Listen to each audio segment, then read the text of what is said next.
So to sum it all up, if I gave my real kind of 30,000 foot experiences here, I would say this: nostalgia is a force in gaming. It's not a tremendous force in gaming, and but it definitely does move the needle, and I think it provides that gravy that a lot of developers are looking for, and how to make that extra bit of cash that helps to cash in on the folks that used to play these experiences. And by the way, I don't think it's all cash motivated. Not that there's anything wrong with cash motivation. I love cash motivated. I personally am cash motivated. I'm just saying, people that make cash, people that have cash as the sole motivator, they're not also the driving force in terms of nostalgia as well.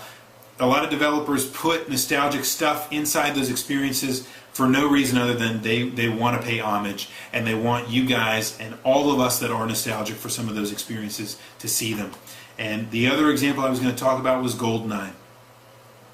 And for all of you that are interested, you can actually watch the GDC this week. I think it was posted the full retrospective. It's actually the full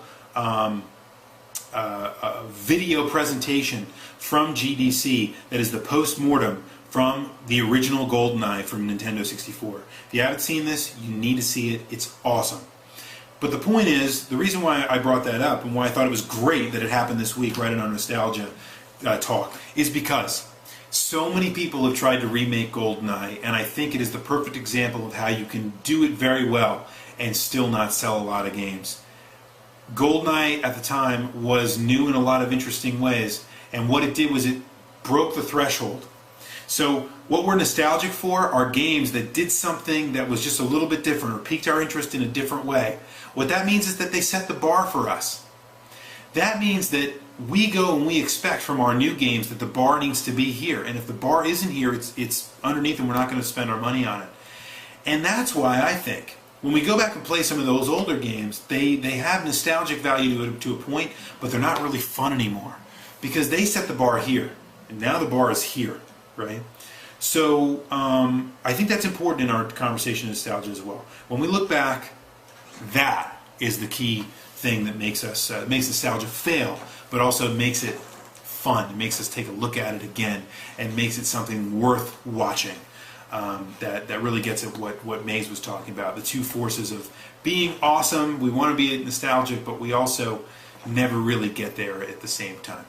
Great conversation around nostalgia. I've got a couple in my back pocket that I think you guys will like to talk about as well, but I want to get on to the question for next week.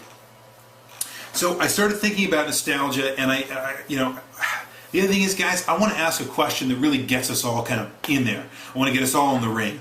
Many of you have been out there, maybe you don't have something to say about nostalgia, maybe you have something to say about PC gaming or a lot of the other conversations that have been very heady, to be honest, that we've seen in a while, that we've seen for a while. So I want to ask a question for next week that gets everybody in the arena, gets all of us that are part of the gaming world back in it, that has something to say about it. So I want to ask a question next week that almost everybody can speak to in some way. And here's the question I want to ask you all. What is the best game for the Sega Genesis? I want to know what you guys think is the best game from the Genesis. Not the Genesis era, right? Where I want to know what if somebody goes and buys a Genesis and you say, "Oh man, good work on that. Here's a game you got to play." It's the first one you recommend for them. Tell me what it is. Tell me why it's the best. Can't wait to hear what you guys come up with for next week. Thank you all for watching. Thank you all for commenting. Thank you for being a part of the community here at the Clan of the Grey Wolf and here on the Weekly Wringer. But that's all for this week. Thank you all for watching. I am the Commodore from the Clan of the Grey Wolf, and there is no reset button.